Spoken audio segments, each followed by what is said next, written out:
दोस्तों आज हमारे पास एक गाड़ी आया है रिकवरी पे। इसमें कस्टमर का कंप्लेन है कि इंजन क्रैंक हो रहा है लेकिन स्टार्ट नहीं हो रहा है।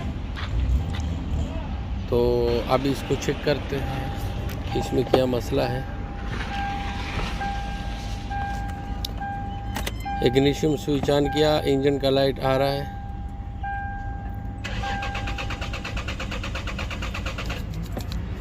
तो अभी स्टार्ट नहीं हो रहा है। अभी चेक करते हैं इसका स्पार्क प्लग का, इंजेक्टर का मेन करंट चेक करते हैं। सबसे पहले टेस्टर को, एलईडी टेस्टर को हमने नेगेटिव पे लगाया है।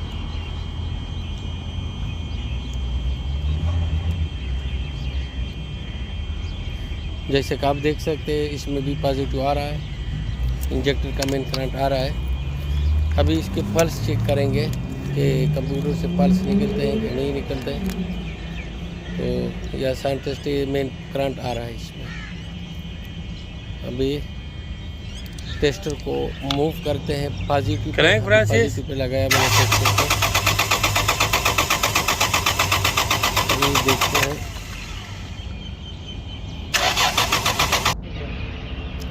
कोई पॉजिटिव पे लगाया है।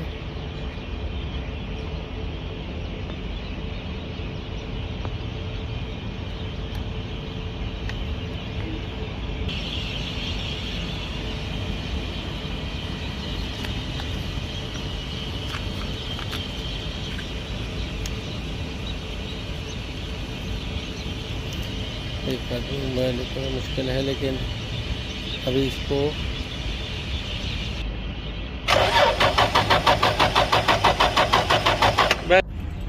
तो इसमें पल्स नहीं आ रहा है। तो इसको चेक किया, पल्स नहीं आ रहा है इंजेक्टर के। तो अभी हम इसकी चाबी को चेक करते हैं इम्बलाइजर सिस्टम के। तो इसका सिक्योरिटी लाइट ब्लिंक कर रहा है, इग्निशन स्विच ऑन है और सिक्योरिटी लाइट ब्लिंक कर रहा है।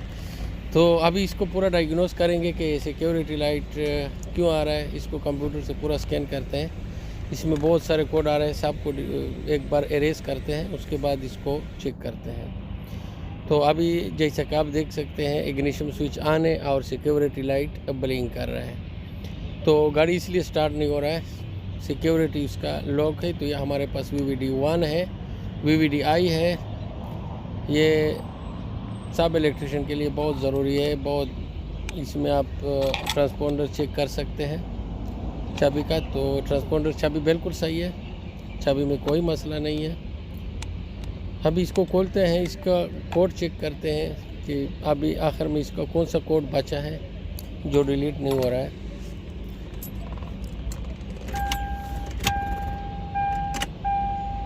सिक्योरिटी लाइट फ्लैशिंग कर रहा है। GS 399 मॉडल है।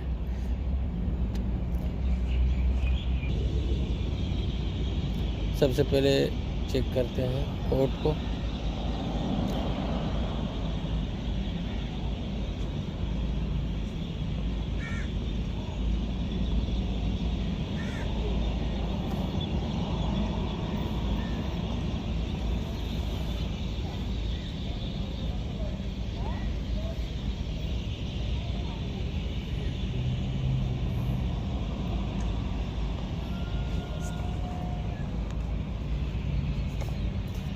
ये ब्लूटूथ है। तो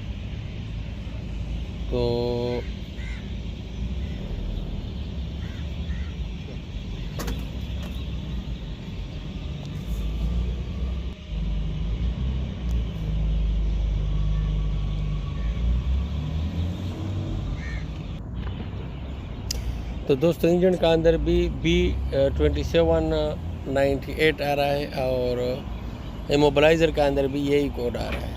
तो अभी जाते हैं लैपटॉप के पास, देखते हैं कि इसमें इसका डायग्राम के बारे में मालूमात हासिल करते हैं। ये है हमारे पास ये की ट्रांसपोंडर और की एंटीना का जो मैग्नेटिक फील्ड है उसको चेक करते हैं कि हमारा की एंटीना सही है नहीं सही है। तो जैसा कि आप देख सकते हैं अभी जैसा ही चाबी हमने डाला ये फ्लैशिंग कर रहा है। इसको जैसे ही चाबी डाले इसको बंद होना चाहिए। तो इसमें कुछ मसला आ रहा है, या तो इसका इंजन ECM में प्रॉब्लम है या चाबी में प्रॉब्लम है। अभी हम सब डायग्नोस करते हैं।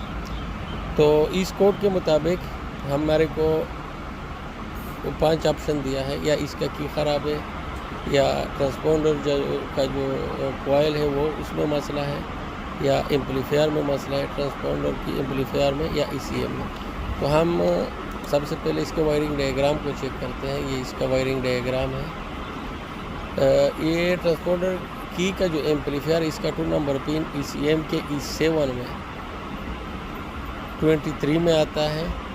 तो ऐसे ये 3 वायर हैं जो ट्रांसपोंडर की एम्पलीफायर से ECM में जाते हैं।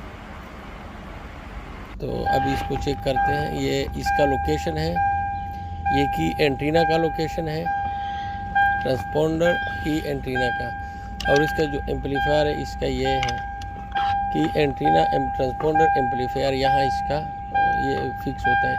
इसमें टोटल 5 पिन है, इसमें टोटल 5 पिन है। अभी हम इसका बताते हैं। इसमें पिन नंबर 1 जो है वो नेगेटिव है, पिन नंबर 1 भी पॉजिटिव है, सॉरी, पिन नंबर 1 भी पॉजिटिव है और पिन नंबर 5 नेगेटिव है। ये इसका कनेक्टर है। इसमें पिन नंबर 5 जो है वो नेगेटिव है और पिन नंबर 1 जो है वो भी पॉजिटिव है। तो हमने इसको चेक किया, इसमें पूरा करंट बराबर है। बाकी उसका जो पिन है वो सब ECM में गए हैं, E7 नंबर कनेक्टर में 21, 22 और 23 नंबर पिन पे गए हैं।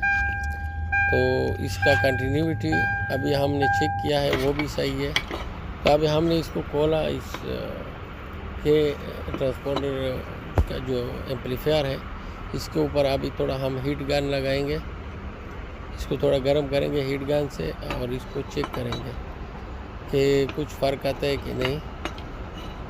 तो अभी हमने इसको फिक्स किया। ये इसका ECM है, ECM को भी मैंने खोला, थोड़ा हीट गन लगाया।